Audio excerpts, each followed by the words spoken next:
Hello everyone, welcome to guiding Sarathi. आज हम लोग इस वीडियो में 5 अप्रैल से रिलेटेड इंपॉर्टेंट करेंट अफेयर को देखेंगे। तो चलिए वीडियो को शुरू करते हैं। आज का जो सबसे पहला न्यूज है वो अभी एक देखने में आया कि 5,000 इंडियंस को जॉब के लालच दे करके उन्हें कंबोडिया देश में ले जाया गया और वहां पे साइबर स्लेव की तरह उन्हें काम करवाया गया, उनसे काम करवाया गया।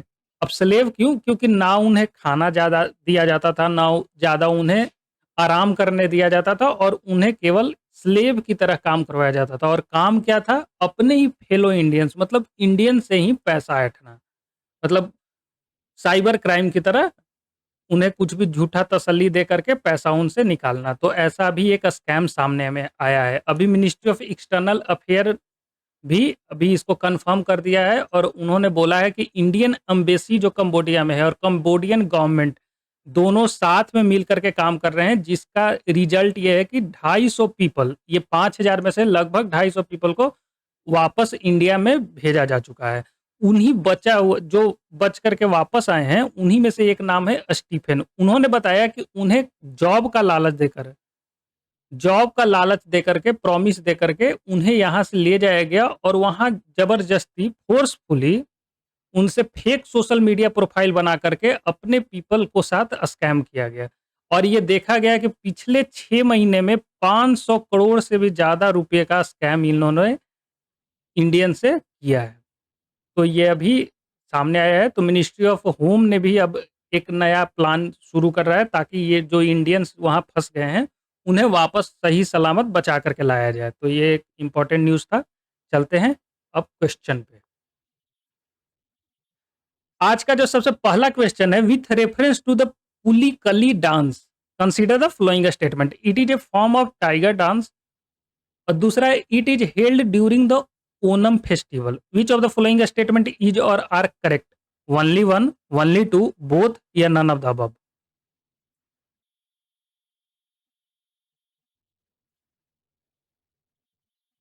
बोथ। यहाँ पे दोनों ही स्टेटमेंट सही है। सी ऑप्शन यहाँ पे सही है। अगर हम ये पुलिकली डांस के बारे में देखें तो इसको टाइगर डांस भी बोला जाता है। और टाइगर डांस क्यों बोला जाता है? क्योंकि जब इसको परफॉर्मर जो परफॉर्म करते हैं वो अपने बॉडी पे टाइगर की तरह पेंट करवाते हैं, stripe of yellow, red and black colour का। और उसके बाद रिदम पे ये डांस करते हैं। और इसका अगर हम थीम देखें तो थीम है टाइगर हंटिंग। तो ये टाइगर हंटिंग का आर्ट ऑफ टाइगर हंटिंग से रिलेटेड इसका थीम है और इसे इसीलिए टाइगर डांस भी बोला जाता है। और ये कहाँ परफॉर्म किया जाता है? ये केरला में इसे किया जाता है ऑन ओनम फेस्टिवल। तो ये इम्पोर्टेंट है, ये ध्यान रखिएगा। और अगर हम इसका हिस्ट्री बात करें तो ये ऐसा माना जाता है कि इसको इंट्रोड्यूस किया गया था महाराजा राम वर्मन सक्थन थम्पुरन के द्वारा, ये इंट्रोड्यूस किया गया था केरला में। अगर हम ओनम फेस्टिवल के बारे में बात करें तो ये स्टेट ऑफ केरला का सबसे बड़ा फेस्टिवल है। ये हार्वेस्ट सीजन से रिलेटेड फेस्टिवल है। हार्वेस्ट सीजन को सेलिब्रेट करने के लिए सेलिब्रेटेड इस फेस्टिवल को मनाया जाता है। फेस्टिवल में सेलिब्रेट किया जाता है welcome of king Mahabali. King जो वहाँ के थे केरला का, उनका वेलकम करने के लिए इस फेस्टिवल को मनाया जाता है। और ऐसा माना जाता है कि उनका स्पिरिट जो है इस फेस्टिवल के दौरान केरला में ही रहती है। तो ये इम्पोर्टेंट पॉइंट है कि ओणम के बारे में। और अगर इसका की फीचर्स देखें तो एक है वलमकली स्नेक बोट रेस। इस फेस्टिवल के दौरान स्नेक बोट रेस भी कंडक्ट किया जाता है और बोट रेस होता है रिवर पंपा में। तो ये रिवर का भी नाम याद रखिएगा, रिवर पंपा, ये भी केरला से ही एसोसिएटेड है। और दो डांस भी किया जाता है वुमेन के द्वारा ओनम फेस्टिवल पे। पहला है कोइको तई कली और थुम्बई थुलाल। तो ये दो डांस है जो कि वुमेन के द्वारा परफॉर्म किया जाता है इस फेस्टिवल के दौरान। तो ये कुछ इंपॉर्टेंट पॉइंट था पुली कली डांस के बारे में और ओनम फेस्टिवल के बारे में। चलते हैं नेक्स्ट क्वेश्चन पे। आज का जो सेकंड क्वेश्चन है, with reference to the H5N1, ये वायरस है, consider the following statement. It is a highly pathogenic type of blood bird flu. दूसरा है the infection has infiltrated mainland Antarctica. Third statement है, infection can be transmitted from person to person easily. How many of the following statement is or are correct? Any one, any two, all of the above या none of the above?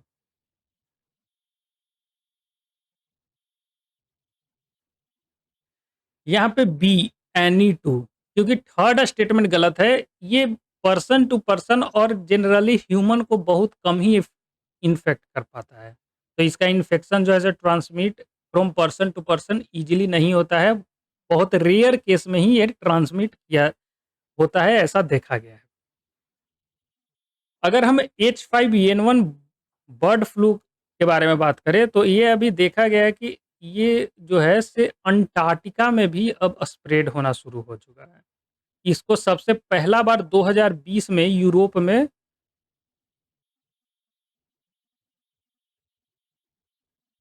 में इसे identify किया गया था और उसके बाद ये अफ्रीका और एशिया में फैल गया और 2021 में ये नॉर्थ अमेरिका,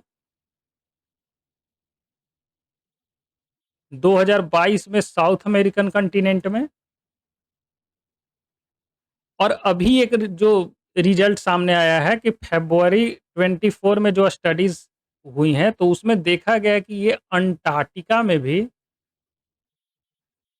ये वायरस है और वहाँ के जो सील्स हैं और सी लायन हैं, उनको इन्फेक्ट कर रहा है, जिसके कारण उनको वो डाई कर रहे हैं, डेथ कर रहे हैं। तो ये अभी नया स्टडी में ऐसा देखा गया है। अगर हम H5N1 वायरस के बारे में बात करें तो ये highly pathogenic type of bird flu है।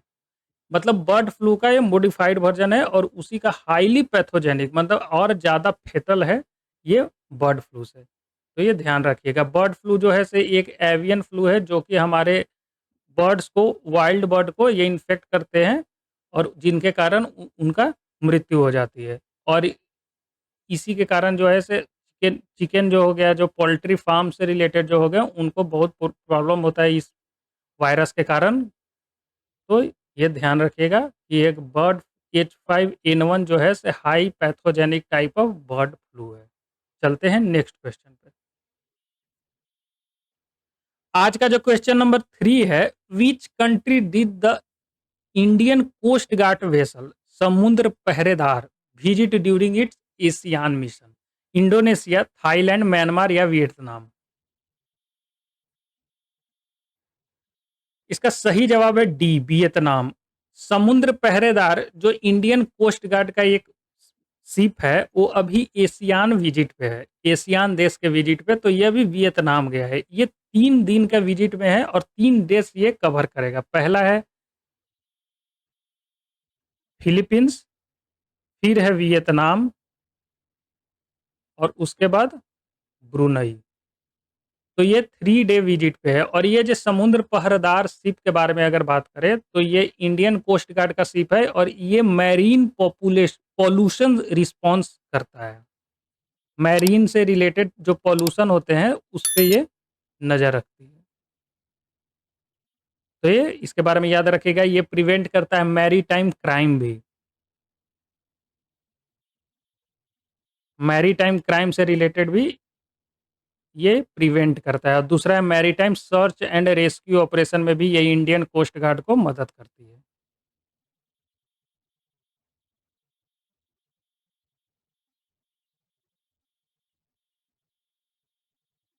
तो ये कुछ इंपॉर्टेंट पॉइंट है समुद्र पहरेदार के बारे में। अगर समुद्र पहरेदार की बात करें तो एक बार दिसंबर 2021 में एनसीसी के द्वारा एक कैंपेन लॉन्च किया गया था, पुनीत सागर कैंपेन। ये समुद्र पहरादार अभी न्यूज में है तो ये पुनीत सागर को भी देख लेते हैं, क्योंकि ये जब 2021 में लॉन्च किया गया था तो ये समुद्र पहरेदार जो वेसल है इंडियन कोस्ट गार्ड का, वो क्रिटिकल रोल निभाया था इसमें। और ये कैंपेन रिलेटेड था to keep beaches free from plastic and other waste material. तो हमारे जो बीच हैं उनको पॉल्यूशन फ्री फ्री बनाने के लिए, free from plastic and other waste material के लिए ये पुनीत सागर कैंपेन लॉन्च किया गया था एनसीसी के द्वारा दिसंबर 2021 में। तो इसको भी ध्यान रखिएगा। चलते हैं नेक्स्ट क्वेश्चन पे। काला कदाल क्वेश्चन नंबर 4 है Kallakkadal was recently in news, it is associated with. A है local term used for heat wave. B है coastal flooding during the pre monsoon.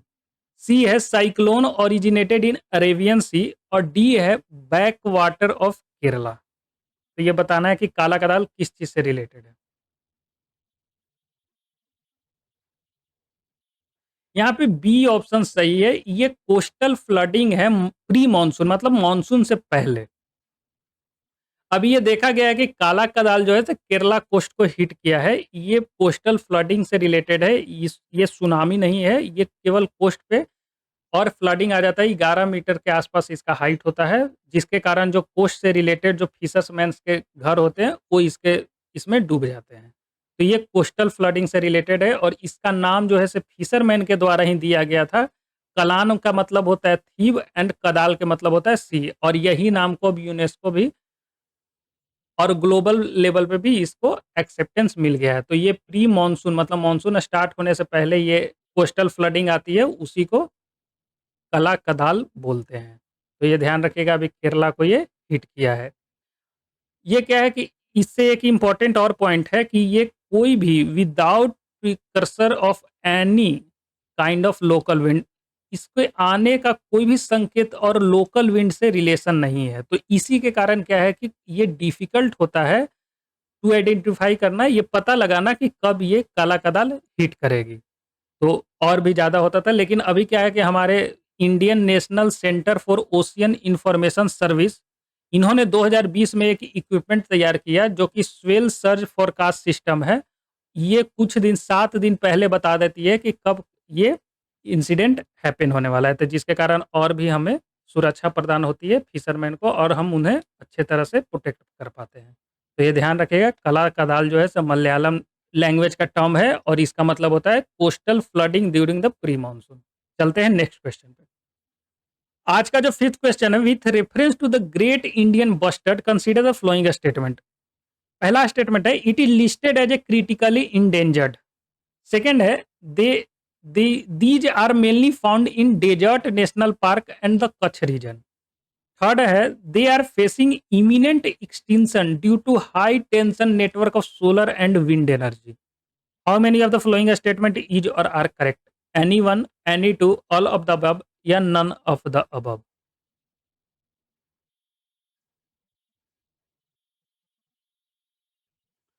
C, all of the above, ये तीनों ही statement सही है। अब ये news में क्यों है ग्रेट इंडियन बस्टर्ड? क्योंकि 2021 में अप्रैल के महीने में 2021 में सुप्रीम कोर्ट ने ऐसा वर्डिक्ट दिया था और केंद्र सरकार को निर्देश दिया था कि जितने भी वायर्स से रिलेटेड हैं इनको अंडरग्राउंड करिए, क्योंकि इसी के कारण ग्रेट इंडियन बस्टर्ड को ही जान जा रही है। तो इस ये बोला था सुप्रीम कोर्ट ने 2021 में, लेकिन अभी इंडियन गवर्नमेंट अपने जवाब में सबमिट की है कि ये प्रैक्टिकली इम्पॉसिबल टू इम्प्लीमेंट है। इसको इम्प्लीमेंट करना इस ऑर्डर को लगभग इम्पॉसिबल है अगर हम लॉन्ग डिस्टेंस की बात करें। तो अभी सुप्रीम कोर्ट ने इस बात को एक्सेप्ट किया है और उन्होंने कहा है कि और भी हम अल्टरनेटिव वे निकालेंगे और इस पे डिस्कशन करेंगे। तो इसी कारण अभी ग्रेट इंडियन बस्टर्ड न्यूज में है। अगर ग्रेट इंडियन बस्टर्ड के बारे में देखें तो ये IUCN के डाटा के अनुसार क्रिटिकली इंडेंजर्ड में आता है।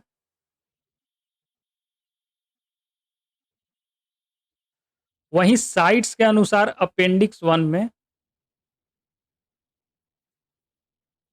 और Indian wild life protection act 1972 के तहत ये शेड्यूल 1 में मेंशन है। तो ये क्रिटिकली एंडेंजर्ड है, इंडियन ग्रेट इंडियन बस्टर्ड। तो इसके बारे में ध्यान रखिएगा। ये ज़्यादातर जो है से डेजर्ट नेशनल पार्क,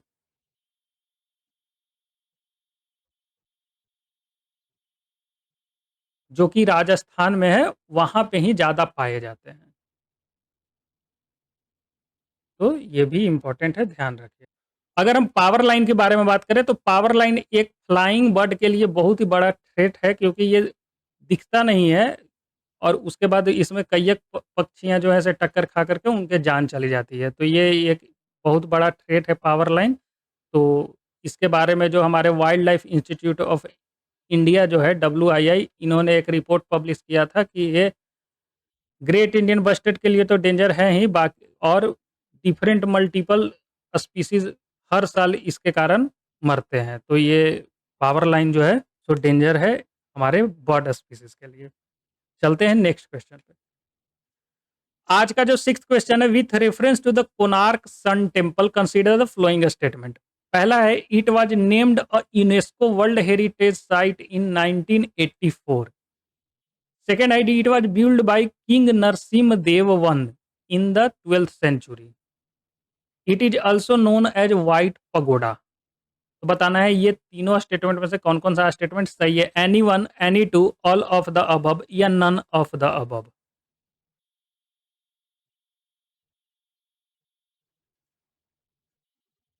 यहाँ पे बी ऑप्शन सही है, एनी टू, क्योंकि ये थर्ड स्टेटमेंट गलत है। इसको यूरोपियन यूरोपियन जो सेलर्स आए थे उनके द्वारा ब्लैक पगोडा बोला गया था।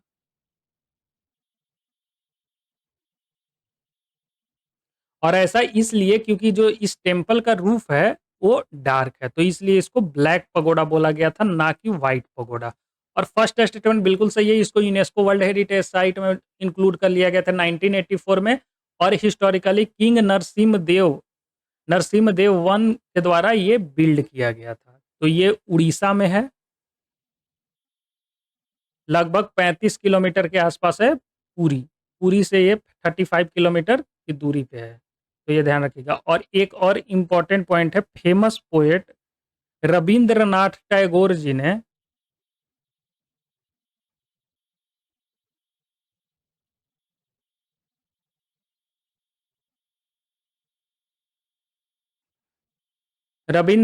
जी ने इसके लिए बोला था, here the language of a stone surpasses the language of man. तो अगर ये स्टेटमेंट आए एग्जाम में तो ध्यान रखिएगा, ये रविंद्रनाथ टैगोर जी ने बोला था कोणार्क सन टेम्पल के बारे में। Here the language of a stone surpasses the language of man.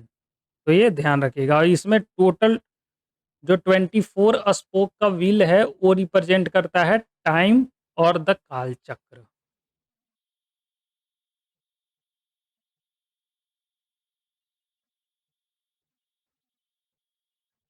तो ये भी इंपॉर्टेंट है। तो आज के लिए बस इतना ही, लेकिन वीडियो खत्म करने से पहले एक बार रिवीजन कर लेते हैं कि आज हम लोगों ने क्या-क्या देखा।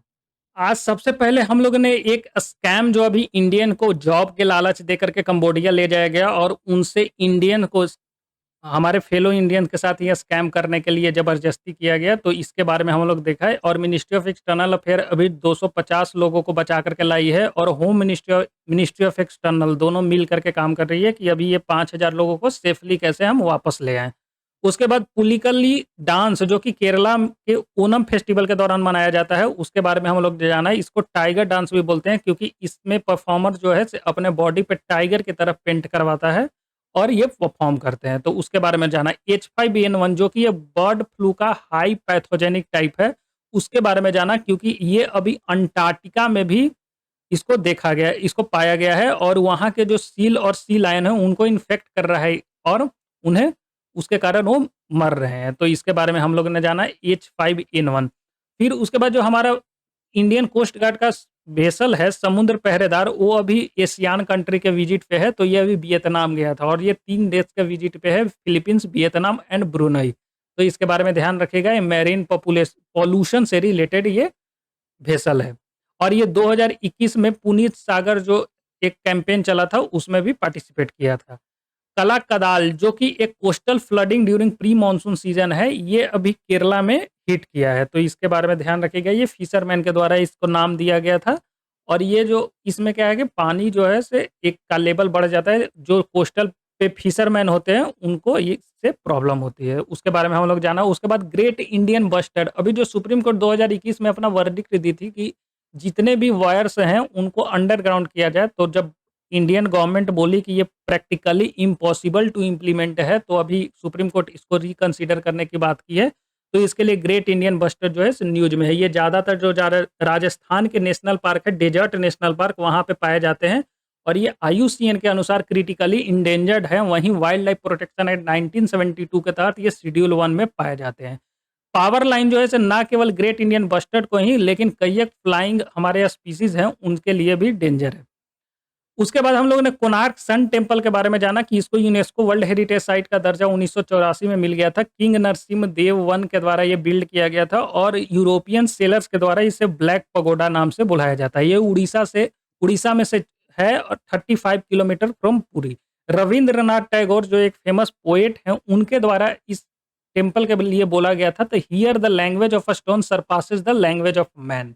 तो ये स्टेटमेंट भी याद रखिएगा, ये रविंद्रनाथ टैगोर जी के द्वारा बोला गया था। तो आज के लिए बस इतना ही। वीडियो को लास्ट तक देखने के लिए धन्यवाद। अगर वीडियो आपको पसंद आया तो लाइक कीजिए, चैनल को सब्सक्राइब कीजिए and press the bell icon. Thank you and good day to all.